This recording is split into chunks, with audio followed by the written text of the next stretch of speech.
What if your entire life wasn't random? What if your family, your struggles, your greatest joys, and even your deepest wounds had all been chosen by you before you were even born? It sounds impossible. It sounds unfair. But this is the mystery most people never dare to consider. The soul does not arrive by accident. It comes with intention. It chooses the body.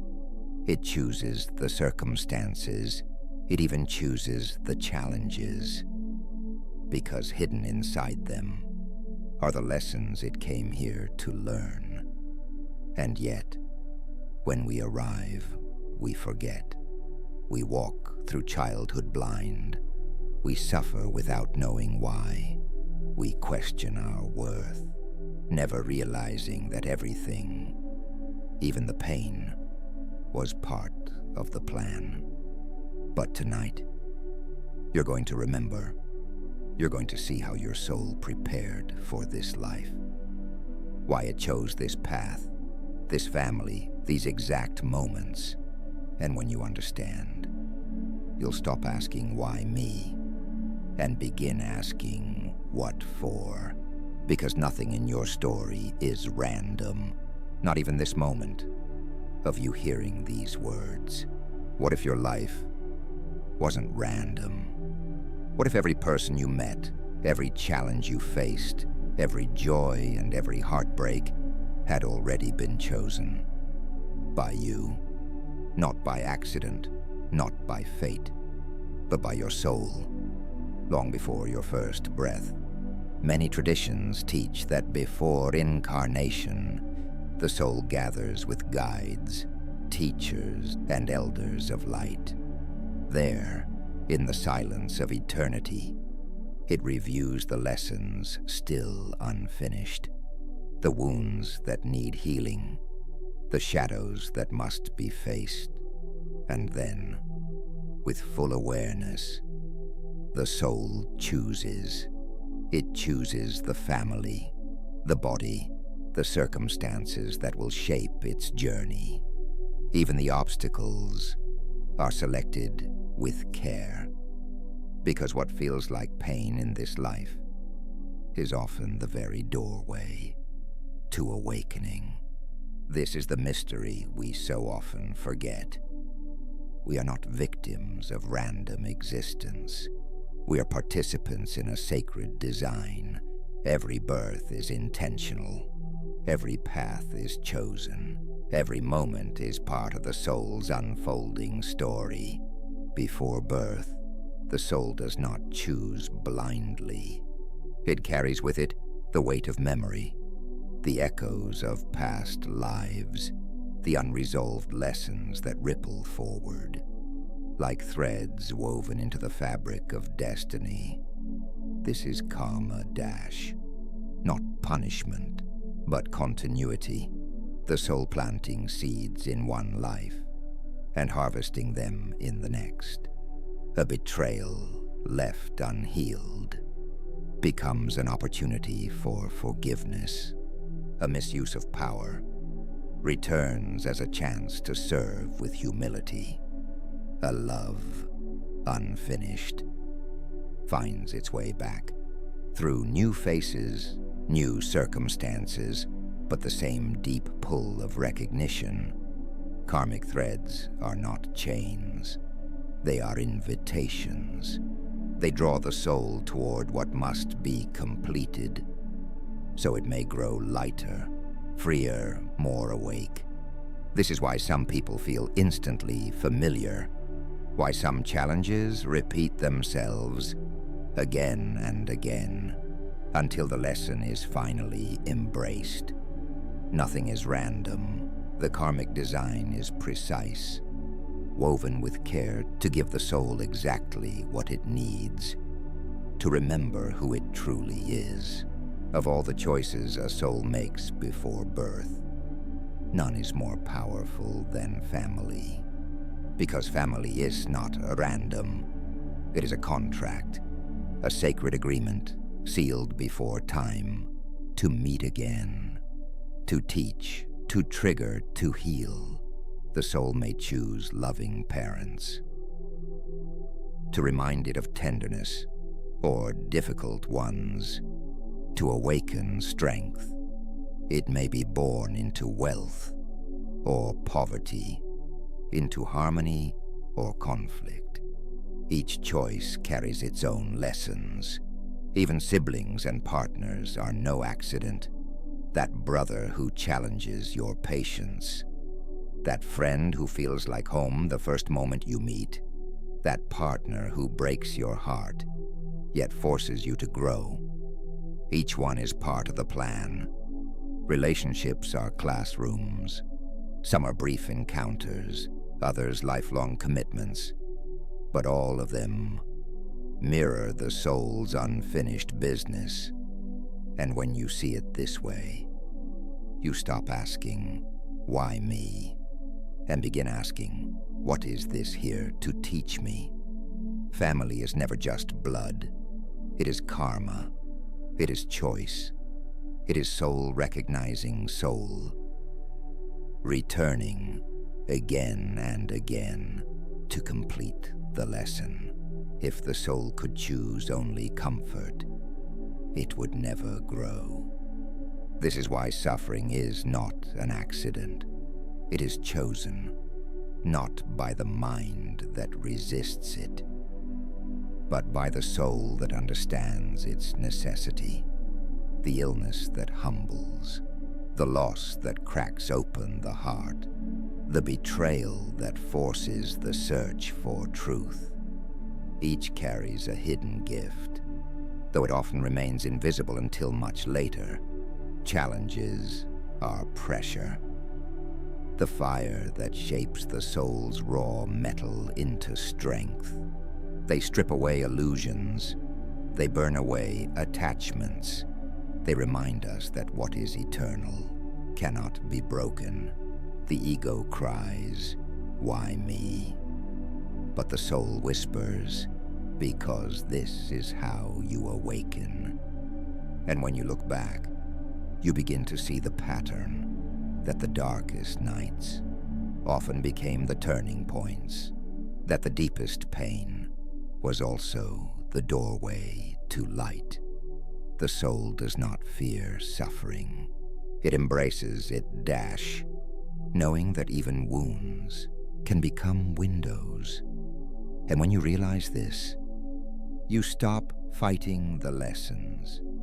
You start asking instead, what strength is being born in me now? Before birth, the soul does not come alone. It gathers in a circle of light, with guides, elders, and other souls, who will play a role in its next chapter. Some agree to be parents, some agree to be friends, some agree to be rivals, so that through conflict, growth can emerge. These are soul contracts, agreements made in love, even when they look like struggle in human form. The one who abandons you may have agreed to awaken your independence. The one who betrays you may have agreed to push you towards self-respect. The one who loves you faithfully may have agreed to remind you that unconditional love is real. When we forget these agreements, life feels cruel. We think we are victims of chaos. But when we remember, we see the design. Nothing is wasted. No encounter is meaningless. Every soul you meet is keeping a promise, even when it hurts. This is why forgiveness matters. Because when you forgive, you release the contract with grace. You allow the lesson to complete without carrying the weight forward. And slowly, life begins to feel less like punishment and more like sacred choreography. No soul chooses a life at random. Every incarnation carries a mission, a purpose hidden beneath the routines, the struggles, the relationships of daily existence. Some missions are vast, to teach, to heal, to shift entire generations. Others are quieter. To learn patience, to embody compassion, to remember love. But none are small, because even the smallest act of awakening ripples across eternity. The tragedy is that most forget. They spend their lives chasing approval, collecting possessions, fearing death, all the while ignoring the quiet pull of the soul. But if you pause, if you listen, you will feel it. That inner compass, that subtle voice pointing you back to what you came here to do. And this is why recording, reflecting, and honoring your inner journey matters. Because the signs are always there. In your dreams, in your intuition, in the quiet whispers of silence. If you feel ready to remember your purpose, to give your nights and days back to the awakening of your soul, I've created something for you. It's called the 19-Day Awakening. It's not just a journal. It's a sacred companion, a place to capture your insights, decode your dreams, and step into alignment with your true path. You'll find it waiting for you in the first pinned comment below. When the time is right, you'll know, because your mission is already calling. The only question is, will you answer? If the soul chooses with such clarity before birth, why do we arrive and forget? Why do we wander through childhood, lost in confusion, forgetting the mission we once knew so well? The answer is simple, and yet it carries great mystery. Forgetting is part of the design. It allows the lessons to be lived fully, without shortcuts, without the mind already knowing the ending. Imagine playing a game while already holding the answers. There would be no challenge, no growth, no transformation. The veil of forgetting is not cruelty, it is mercy. It gives us the chance to rediscover the truth, not through memory, but through experience. And slowly, life itself becomes the teacher. Every joy, every heartbreak, every obstacle and blessing is the reminder. The soul never forgets. Only the mind does. And when the mind begins to awaken, pieces of the design return. Moments of déjà vu, dreams that feel more real than waking, encounters that shake the heart with recognition.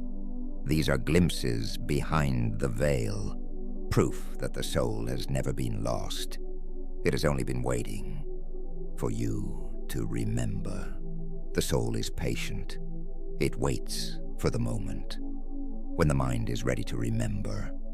And when that moment comes, the signs begin to appear. You feel drawn to places you've never been, as if your feet already know the path. You meet someone new, and in their eyes, you recognize an old friend. You face a challenge, and instead of asking why me, you sense the deeper lesson hidden beneath the pain. These are signs of remembering. Synchronicities begin to multiply. Numbers repeat themselves. Dreams return with symbols too strong to ignore. Intuition sharpens. A quiet voice that guides you through choices you once felt lost within. And most of all, a shift occurs inside. Life stops feeling random. The chaos begins to reveal a pattern. You realize that even your suffering was a teacher in disguise. this remembering is not sudden. It unfolds slowly, like the rising sun. But once it begins, you can never go back to sleep fully again. Because the soul's plan, once remembered, changes everything. You walk with purpose. You move with trust. You live with the quiet certainty that you are exactly where you need to be. Most people believe in coincidence. They think life is random, a collection of accidents strung together by chance. But the soul knows better. That car you missed by seconds, that stranger who spoke the exact words you needed to hear, that door that closed, only to lead you to something far greater. None of it is random. The illusion of chaos is part of the human game, because if everything looked perfectly ordered, there would be no mystery, no room for choice, no growth through faith. But when you step back, when you look at the threads, not as separate events, but as a tapestry, you begin to see it, the design, the precision, the intelligence at work behind the scenes. Even your mistakes, even the heartbreaks you thought ruined you, were carefully placed in your path to carve you into who you are today. Randomness is only how things look. When you're standing too close, from the soul's view, there are no accidents, only lessons, only awakenings waiting for their time. And once you see this, you can no longer call life unfair. You see instead that life has always been for you, never against you. To live with awareness is to walk each day knowing your life was chosen, not by chance, not by accident, but by the deepest part of you, the soul that remembered what you needed to grow. This awareness transforms everything. Challenges stop feeling like punishments. They become lessons, gifts wrapped in difficulty. Relationships stop feeling random. You begin to see the karmic threads, the ancient agreements, the sacred contracts that brought you together. Even your past mistakes stop haunting you. You realize they were part of the unfolding, steps you had to take to reach this very moment of awakening. To live this way is not to escape suffering, but to walk through it with trust, to hold pain in one hand and purpose in the other. To look at every sunrise and ask not, "Why am I here?" but instead, "What am I here to learn today?" This is the shift, from victim to creator, from wanderer to pilgrim, from sleeping to awake. And when you live awake, you no longer fear life. You no longer fear death, because you remember you chose this. Every moment, every step, every breath. So now you know. Your soul chose this life. The family you were born into. The people who tested you. The challenges that broke you open. Even the moments of beauty that reminded you of love. None of it was random. None of it was wasted. All of it was chosen. And the question is no longer, why did this happen to me? The question is, what is my soul trying to teach me through this? Because when you shift your view, the pain loses its cruelty, the confusion turns into clarity, and life itself begins to feel like a sacred journey, not a prison. Your soul has always known the plan. It has always carried the map. Now, it's your turn to remember. So let me ask you directly, which part of your life feels too heavy, too unfair, too difficult to accept? What if that very wound was the doorway to your awakening? Share your answer in the comments. I want to read what your soul is beginning to remember. And if you feel ready to keep walking this path with me, subscribe to the channel, activate the notifications, because every week we go deeper into the truths your soul has been whispering all along. This life is not an accident. It is your choice, and the moment you remember that, you awaken.